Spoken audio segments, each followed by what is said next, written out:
Portugal em 1970, vive no Brasil desde 1998, é engenheiro mecânico pelo Instituto Superior Técnico de Lisboa, mestre em arte da cena pela Escola Superior das Artes Célia Helena. Começou a sua carreira executiva em Portugal, tendo ocupado a sua primeira posição de CEO aos 33 anos. 33 anos, para a idade de Cristo, é assim uma coisa... Difícil. Especialista em turnarounds e conselheiro de várias empresas, trabalha na Companhia Siderúrgica Nacional desde 2010, onde assumiu a liderança de diversas divisões e unidades estratégicas.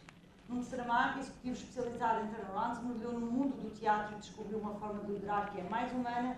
Primeiro, agradecer à PLMJ, à Alexandra, ao Bruno, por esta oportunidade de estar aqui com tantos amigos e tantos amigos que fazem parte desta história que está no livro em vários momentos, não é? Estão os meus amigos da rua, estão os meus colegas da Associação de Estudantes, meus colegas do técnico, professores do técnico e evoluindo os colegas da CSN, estava inscrito alguém da Gonvarri e o professor Pierce, que fez uma obra que foi no momento em que eu tive uma epifania sobre como utilizar o teatro e achei que o teatro podia ser uma coisa útil para o dia-a-dia da liderança e que podia ser uma solução para vários problemas de liderança que eu tinha encontrado durante a minha vida, que eu tinha lido em tantos livros de negócios e nunca tinha conseguido compreender como fazer, porque os livros trazem normalmente o quê e não o como. O livro do professor Pierce foi fundamental, ele traz toda a teoria. E o meu livro já é uma abordagem mais empírica, uma abordagem prática de como eu utilizei os conceitos do livro do professor Pierce na prática. Na sala do teatro, eu descobri que coisas como a escuta ativa são fáceis de ensinar. Coisas que nós lemos tantas vezes nos livros de gestão e achamos, por exemplo, que escuta ativa é ficar calado. Escuta ativa não é ficar calado. É um processo completamente diferente de atenção e de afetação em relação ao outro corpo que está ali. Inclusivamente, a palavra corpo é uma palavra que é extremamente importante no teatro, que é uma palavra nós usamos o corpo, às vezes, no negócio nós achamos que o corpo é para pôr o figurino, não é? E o corpo no teatro é muito mais que isso, e ele nos negócios também é muito mais que isso, e nós tendemos a ignorá-lo. E no teatro e na sala de teatro nós aprendemos a usar o corpo, a interpretar o corpo dos outros. E isso é, por exemplo, a base da presença corporativa. Que tanta gente fala de presença corporativa, que é praticamente o grande graal da verdade corporativa, mas como faz isso? Como treina alguém a estar num estado de presença física que quando ele passa numa fábrica perante pessoas que são de níveis hierárquicos muito diferentes dele, essas pessoas sentem a sua presença? Isso tem gente que faz, obviamente, de forma intuitiva, mas é fácil de ensinar no teatro. E é muito difícil de aprender na literatura, simples. E essa foi a descoberta que eu fiz na sala do teatro, que eu comprovei na leitura da obra do professor e que depois eu apliquei e que trago essa história da aplicação desses conceitos no livro que escrevi, que é meio autobiográfico e ao mesmo tempo vai trazendo todos os conceitos para cima da mesa. Is your idea of what's happening on stage and between the stage and the people that are seeing what's happening on stage? What is this leadership made of? Using what's happening? The good one, of course. Primeiro é antes, não é? Porque a minha experiência com o teatro, ela não é tanto... Eu tenho pouca experiência como ator. a minha experiência é na sala de ensaio. É na sala de ensaio. A sala de ensaio e a forma como os diretores preparam um espetáculo é, na minha visão, exatamente o mesmo trabalho do que um projeto numa empresa. E nós sabemos que hoje as empresas cada vez mais trabalham por projeto. As organizações, não é, são os tais dos squad, não é? Que agora todo mundo fala de squad. As empresas são cada vez menos aquela organização rígida departamental e vão organizando os tais dos squad com projetos. E eu trabalho assim há anos, com projetos. E a forma como esse projeto é organizado passa pelos mesmos passos do que como uma peça é organizada. Só que os termos são diferentes. Aonde no teatro chama elenco, a gente chama equipa, ou equipe, ou time. Aonde lá chama bilheteira, aqui chama faturamento, ou faturação. Aonde lá chama... aqui chama deadline, ou prazo, lá chama estreia. Os nomes são diferentes, mas os elementos são os mesmos. E no teatro, os artistas cuidam de certas fases com muito mais carinho do que nós nos negócios. Um exemplo. Nós organizamos uma equipe ou contratamos um novo advogado. Eu não sei como vocês contratam um novo advogado, não quero fazer assumptions aqui. Como você acha que Eu acho que é igualzinho como a gente contrata lá um executivo. Aparece um e-mail assim, da mesma pessoa sempre. Novo executivo de blá blá blá blá blá blá blá blá blá, falando de tal, não sei o quê, blá blá blá blá, tal, reunião de não sei o... de... como é que é? Esqueci o nome. Reunião de apresentação, reunião de... integração.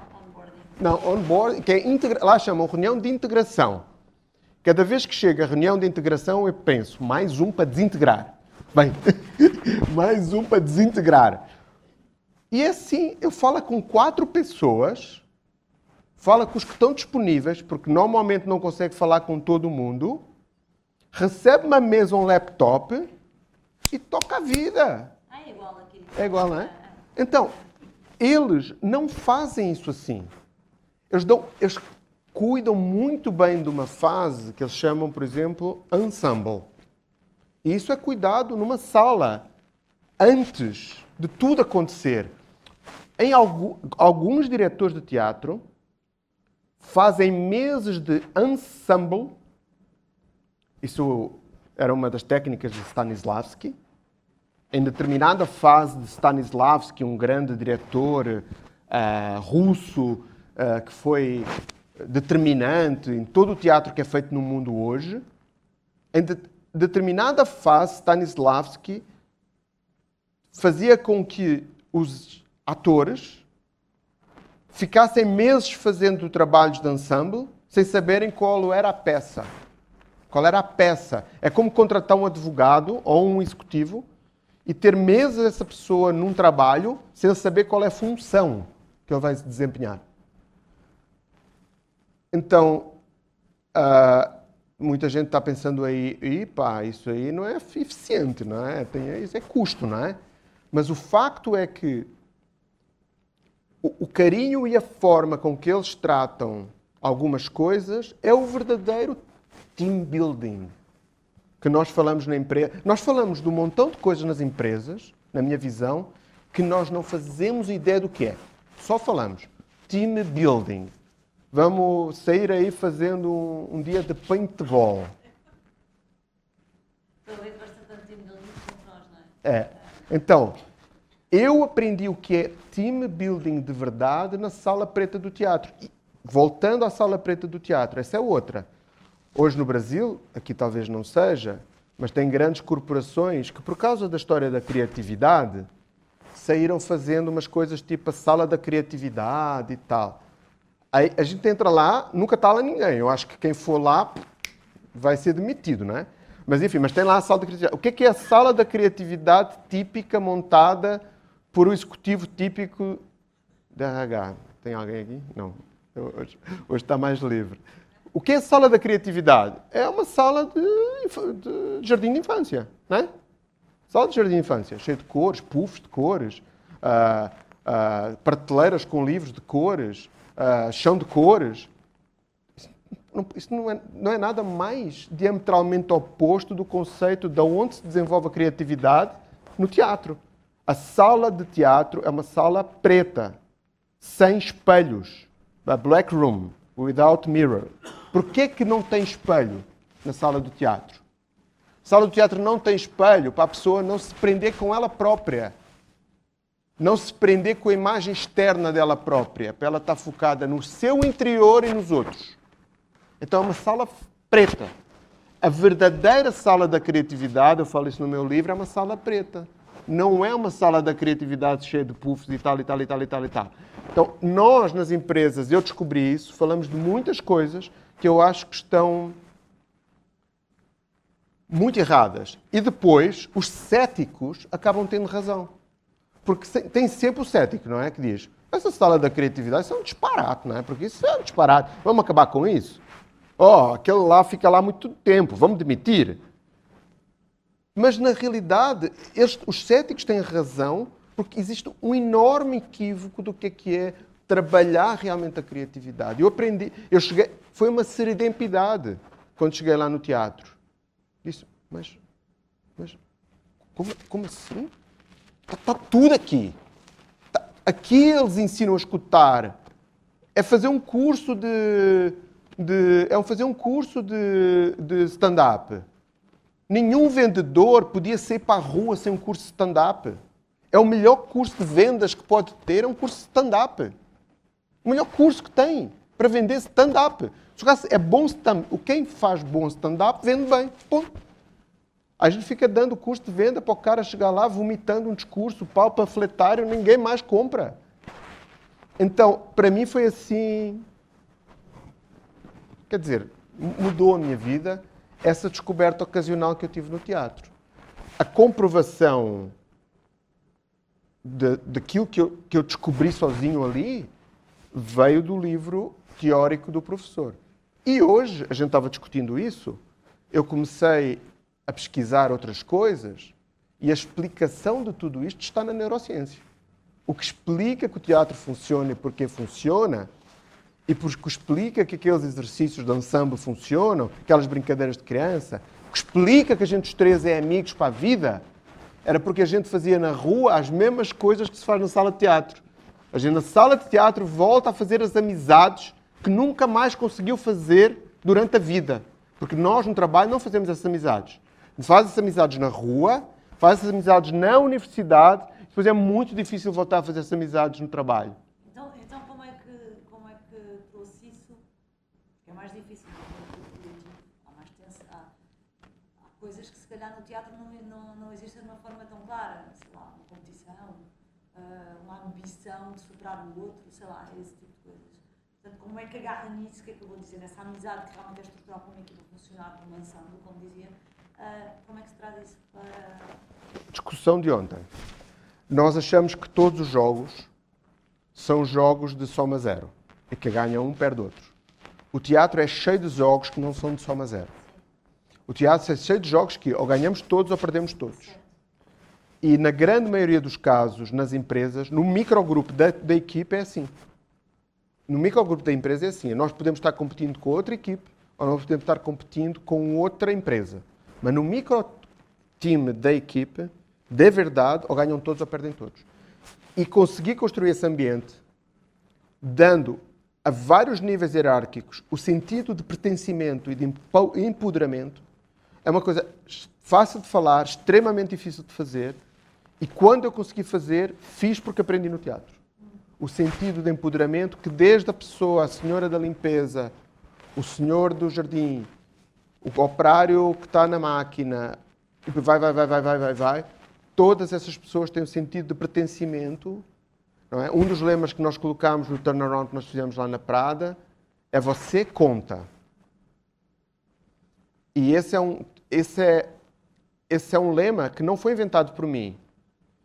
Foi alguém que chegou para mim de uma posição hierárquica muito inferior e disse: Seu Nuno, ela é seu Nuno, né? Seu Nuno, muito obrigado por ter vindo para aqui. Hoje eu sinto que eu conto. Então eu peguei e disse: pô, puta lema, vou pôr. Você conta. Esse sentido de pertencimento não se constrói com discurso, não se constrói com declarações, ele constrói-se pela presença, pelo contacto. A gente pode escrever o que a gente quiser no papel, mas se o contacto humano for pobre, as pessoas sabem que o discurso é falso. O que acha do teletrabalho? Acho bom para trazer flexibilidade às equipes. Acho ótimo que a gente vai todos os dias trabalhar, mas quando alguém tem um problema e precisa de alguma flexibilidade, o teletrabalho ajuda. Agora, eu tive essa experiência durante a pandemia. Todas as equipes que dependem de criatividade vão piores no teletrabalho e todas as equipes que estão à beira de ser substituídas pela inteligência artificial vão melhores no teletrabalho. Então, o teletrabalho é a melhor maneira de você ser substituído pela inteligência artificial, na minha visão. Eu tenho equipes de muitas naturezas, tenho equipes profundamente transacionais, uma galera lá que está fazendo o leilão para vender coisa, e tenho equipes de projetos. As equipes de projetos desapareceram. As pessoas desapareceram, não fizeram nada. Sumiram. E os outros produziam o dobro em teletrabalho, fazendo atividades transacionais, mas a um passo de ser substituídos por uma ferramenta. Então, essa é a minha visão do teletrabalho. Então, acho que o teletrabalho não funciona, por exemplo, no vosso trabalho. Não funciona. Professor, going back to the creativity side of the business, and I was discussing in Portuguese a lot about the role of creativity. And your book is, the name of the book is Directing Creativity in Business and Art. How must a leader act, think? What drives, what makes a leader successful in driving creativity? Did you get to that? Yeah. Creativity in groups, which is what we're talking about. Mm-hmm. There are two things that kind of need to be in place, I think, for innovation, creativity to happen. You need to have complicated material. You have to have enough understanding of the problem. You need to start by trying to bring together as much stuff as you can. What is the issue here? What's the problem? Explain it, share it, understand the difficulty, the bits and pieces that make up the thing you're trying to work on. And then you need a kind of pressure. You need to have to deliver something. And the innovation comes when you have enough constraints in place. Limits. Limits. The creativity doesn't happen when people say, go away, come up with a new idea. Yeah. Off you go, come up with a new idea. Where do I begin? If you say to people, here is a toilet, yeah? We've got to sit on it and do something. We want it to be more comfortable. That's got some constraints, and you can begin to work, solve the problem of how to make it better. And then you need the team who have the information to understand that this is the thing we're working on.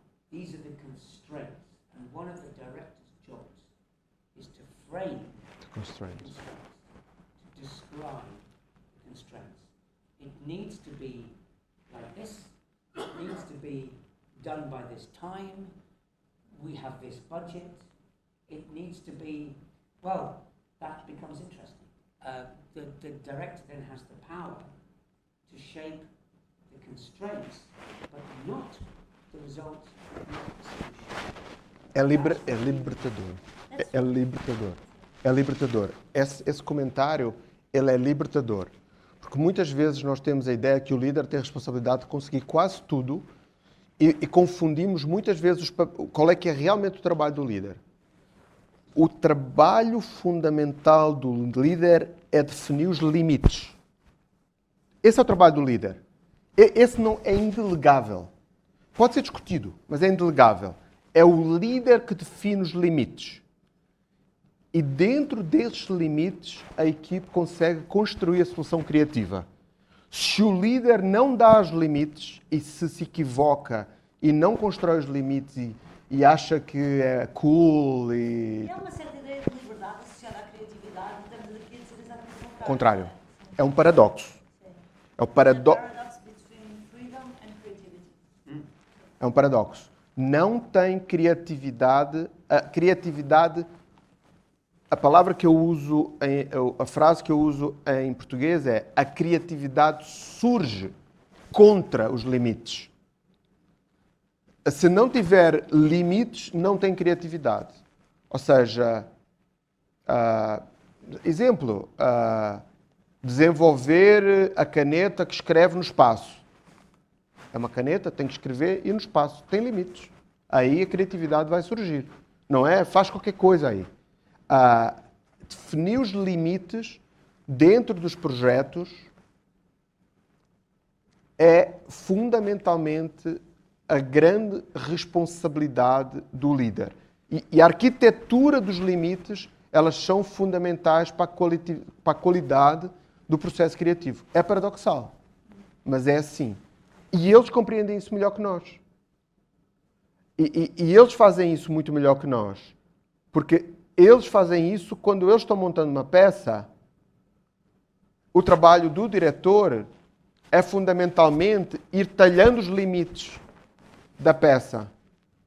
E vai talhando os limites da peça. E muitas vezes o limite pode ser: nós vamos fazer um espetáculo sem figurino.